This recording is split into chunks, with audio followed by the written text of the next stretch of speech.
And now Sri Sanjay Singh ji. Vande Mataram sir, आपका बहुत बहुत आभार कि आपने वंदे मातरम जैसे महत्वपूर्ण विषय पर मुझे अपनी बात कहने का अवसर दिया। मान्यवर, मैं सोच रहा था कि वंदे मातरम के बारे में उसके 150 वर्ष पूरे होने पर यह चर्चा सरकार के द्वारा क्यों प्रायोजित कराई जा रही है। एक तो यह अच्छी बात है कि देशभक्ति की भावना का विकास सबके अंदर हो।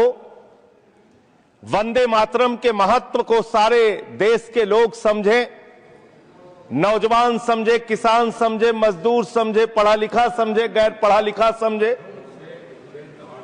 यह अच्छी पहल है, लेकिन मैं साथ ही साथ यह भी सोच रहा था तो एक घटना मुझे याद आई मान्यवर। वो घटना थी उत्तर प्रदेश की। हमारे एक ऊर्जा मंत्री हैं माननीय मंत्री जी ए.के. शर्मा जी, उनके सामने व्यापारी लोग पहुंचे। उन्होंने कहा 21 घंटे से लाइट नहीं आ रही, 21 घंटे से लाइट नहीं आ रही, व्यापार बर्बाद हो रहा है, बच्चे रो रहे हैं, हमको गर्मी में बिजली दे दो। मंत्री जी ने कहा जय श्री राम, बजरंगबली की जय, और गाड़ी में बैठ के चले गए। मैं आपके माध्यम से सरकार से पूछना चाहता हूं, क्या भगवान श्री राम ने आपको कहा है कि आप नाकारे और निकम्मे हो जाइए और जनता को अंधेरे में रखिए, बिजली ना दीजिए? यह क्या भगवान श्री राम ने आपको कहा है? यह शिक्षा आपको भगवान श्री राम ने दी है? मान्यवर, मुझे वंदे मातरम आम आदमी पार्टी की रैलियों में, आम आदमी पार्टी की सभाओं में भारत माता की जय और वंदे मातरम जोर जोर से लगाए जाते हैं। किसी दिन लगाने का मन हो तो आ जाना हमारी पार्टी के कार्यक्रम में, आपसे ज्यादा तेजी के साथ वहां पर वंदे मातरम लगाएंगे। सदन में भी लगाना चाहते हो लगाओ। तो आप इन नारों के पीछे, ये नारे देशभक्ति के हैं, ये नारे देश की रक्षा के हैं, ये नारे देश को आजादी दिलाने के लिए हैं। ये नारों के पीछे अपने गुनाहों को छिपाने के लिए नारे नहीं है, मैं कहना चाहता हूं मान्य। और आप क्या कर रहे हैं? आप इन नारों के पीछे अपने गुनाहों और अपराध को छिपाना चाहते हैं। वंदे मातरम का मतलब क्या है? वंदे मातरम का मतलब है मातृभूमि की वंदना। मातृभूमि की वंदना। हम मातृभूमि की वंदना करते हैं, तो आप कैसे मातृभूमि की वंदना कर रहे हैं? अरे 1 रुपए में तो एक आम नहीं मिलता। आपने 1 रुपए में अडानी को 1050 एकड़ जमीन और 10 लाख आम और लीची के पेड़ दे दिए। ये मातृभूमि की वंदना, ये आपकी मातृभूमि की वंदना है। आप मातृभूमि को बेचकर मातृभूमि की वंदना कर रहे हैं। ये मातृभूमि की, आज वंदे मातरम पे ही बात करूंगा सर। मातृभूमि की वंदना, मातृभूमि की वंदना हिंदुस्तान के एयरपोर्ट को बेच के नहीं हो सकती। मातृभूमि की वंदना रेल को बेच के नहीं हो सकती, सेल को बेचकर नहीं हो सकती, समुद्री तटों को बेचकर नहीं हो सकती, कोयला और गैस को बेच के नहीं हो सकती, हिंदुस्तान की जमीनों को बेच के नहीं हो सकती। तुम लोग मातृभूमि को बेचने वाले लोग हो, तुम मातृभूमि की वंदना करने वाले लोग नहीं हो। मान्यवर, वंदे मातरम पे ही सुनिए। आज वंदे मातरम के अलावा कुछ बोलूंगा ही नहीं। मातृभूमि की वंदना, इस मातृभूमि की वंदना में जब यहां पे लीडर ऑफ द अपोजिशन बोल रहे थे, मान्यवर, honourable I am not yielding sir, I am not yielding sir, sir I am not yielding sir, I am not yielding sir.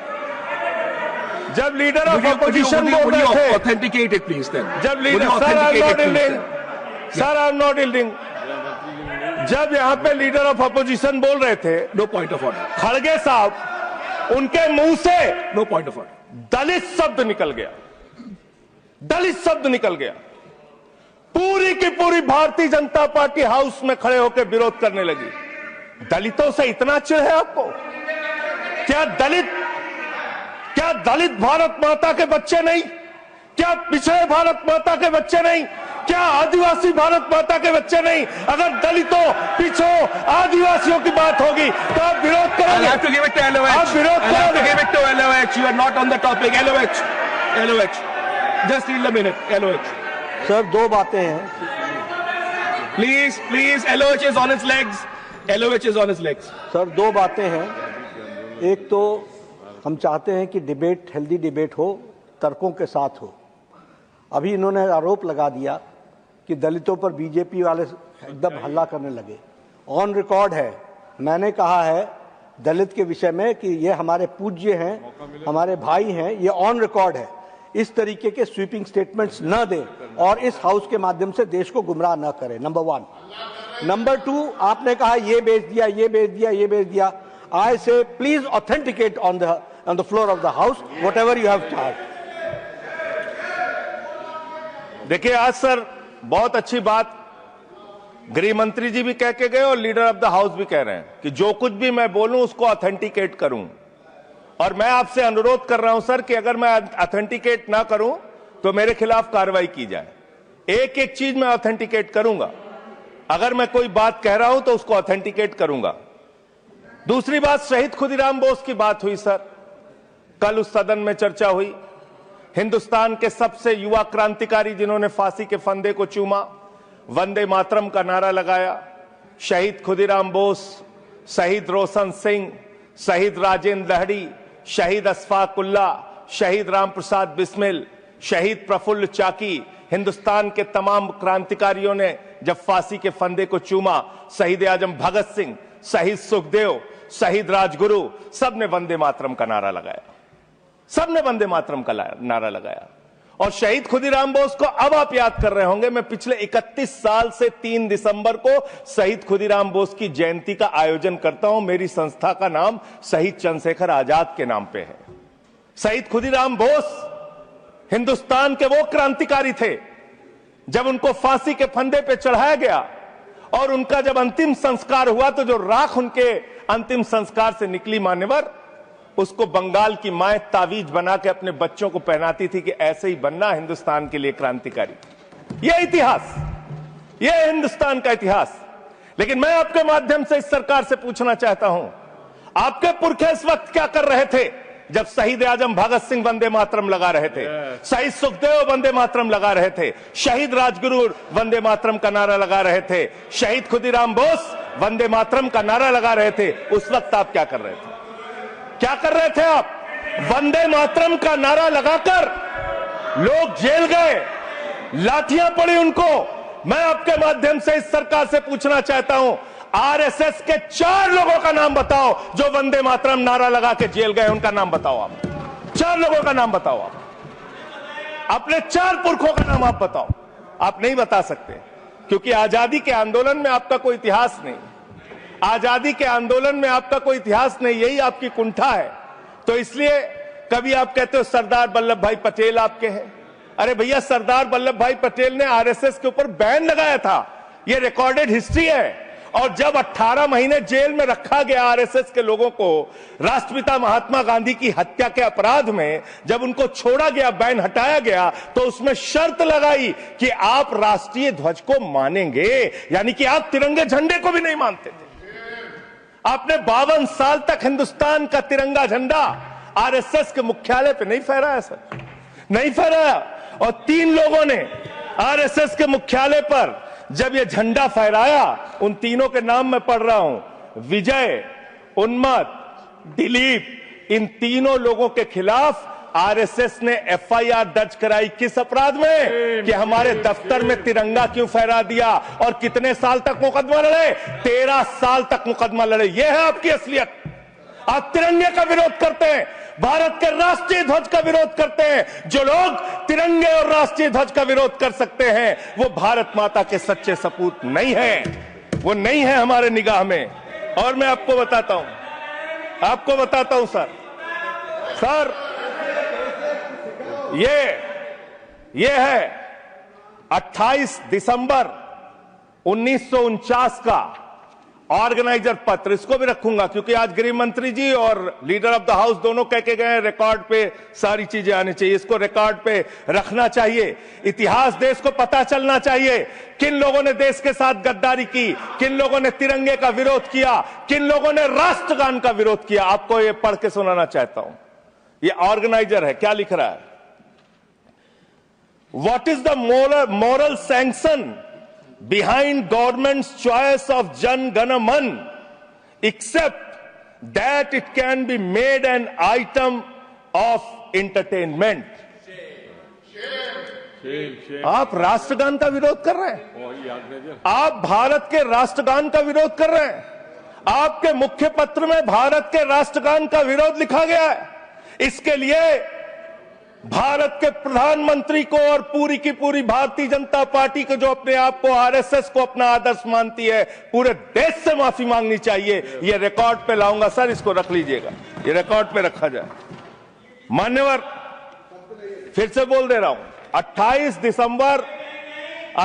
December 1949 organiser अखबार जो आरएसएस का मुख्य पत्र है, और इस आरएसएस के मुख्य पत्र में फिर से लिख दे रहा हूं, फिर से पढ़ दे रहा हूं क्या लिखा हुआ है। What is the moral sanction behind government's choice of Jan Gana Man? Unnecessarily it will get provoked. It can be made an item of entertainment. Please continue. ये लिखा हुआ। Sanjay ji unnecessarily provoke. Continue. अच्छा सर, मैं आपसे ये कहना चाहता हूं कि आपने तिरंगे का विरोध किया, राष्ट्रगान का विरोध किया, वंदे मातरम आपने लगाया नहीं कभी, कोई आपका व्यक्ति देश की आजादी के आंदोलन में जेल नहीं गया, कभी आपने कोई देश के लिए, हमारे यहां अवधि में कहावत है, नाखून कटाए के शहीद ना बना भैया। तू तो नाखूनों नहीं कटाया भैया, बिना नाखून कटाए शहीद बना चाहता है, बिना नाखून कटाए शहीद, ऐसे काम नहीं चलेगा सर। जिन्ना का भी जिक्र कल दूसरे सदन में हुआ, प्रधानमंत्री जी ने जिक्र किया। जिन्ना के साथ आपके कितने गहरे और मधुर संबंध थे, क्या इस देश के लोगों को पता है? नहीं पता, मैं बताता हूं। श्यामा प्रसाद मुखर्जी जी फजलुल हक की गवर्नमेंट में फाइनेंस मिनिस्टर थे, और फाइनेंस मिनिस्टर रहते हुए उन्होंने अंग्रेज गवर्नर को चिट्ठी लिखी थी।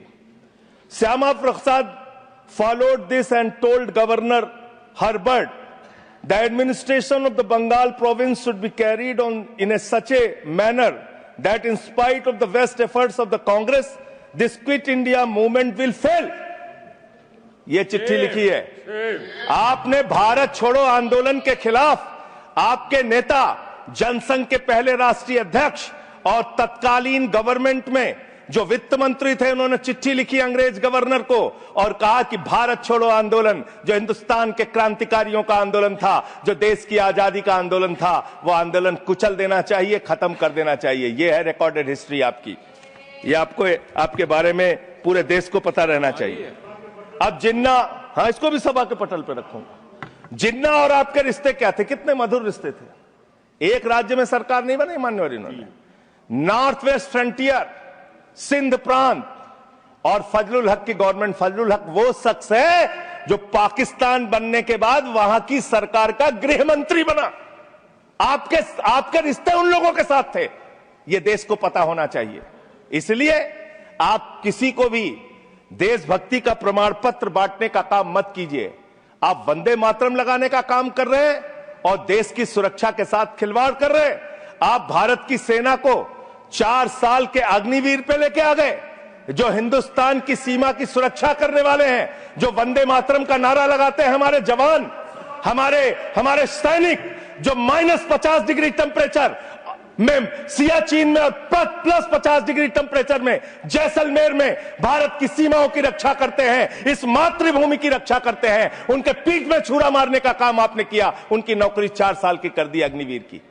आपको मातृभूमि से प्यार है, आप देशभक्ति की बात करेंगे, आप देशभक्ति की बात कर रहे हैं। अरे मैंने साइकिल चोर सुना था, लॉकेट चोर सुना था, स्कूटर चोर सुना था, मैंने सुना था तमाम तरह के चोर होते हैं। आप लोग तो वोट चोर निकल गए हिंदुस्तान के अंदर। वोट चोर, 3 करोड़ वोट उत्तर प्रदेश में 3 करोड़ वोट की चोरी करने जा रहे हैं।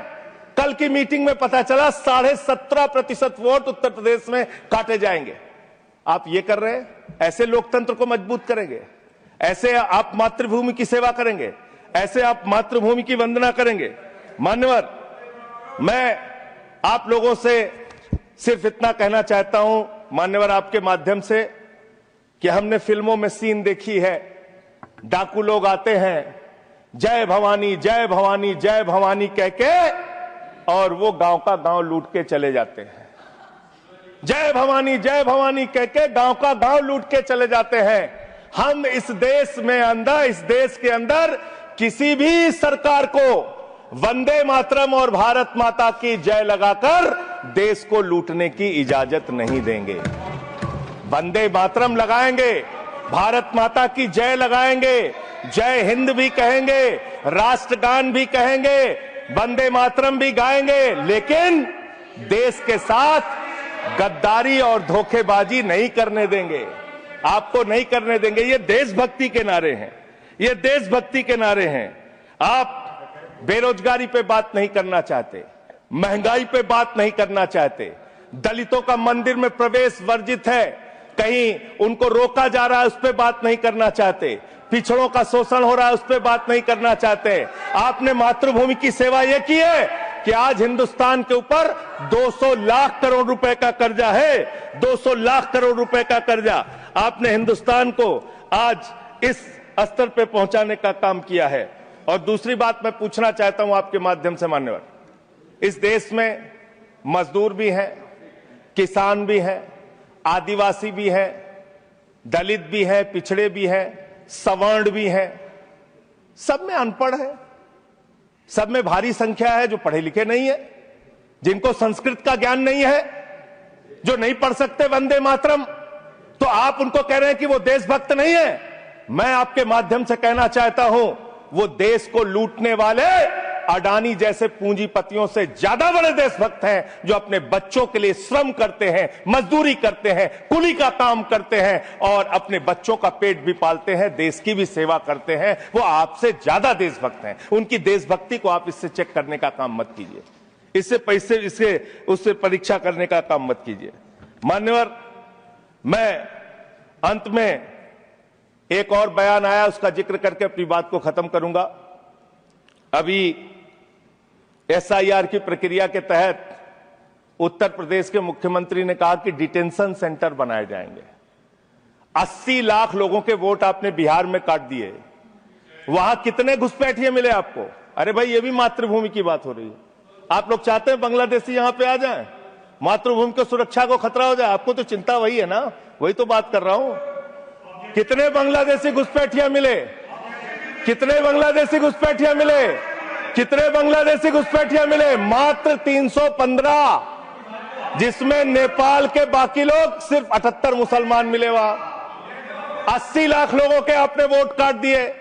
अब आप कह रहे हैं उनको डिटेंशन सेंटर में रखेंगे, उनको डिटेंशन सेंटर में आप रखेंगे जो हिंदू हैं, जिनके जो पूर्व IAS हैं। आप इस देश का सिर्फ माहौल बिगाड़ना चाहते हैं। आप इस देश को सिर्फ नकली नारों के पीछे सिर्फ आप अपने आप को छिपाना चाहते हैं।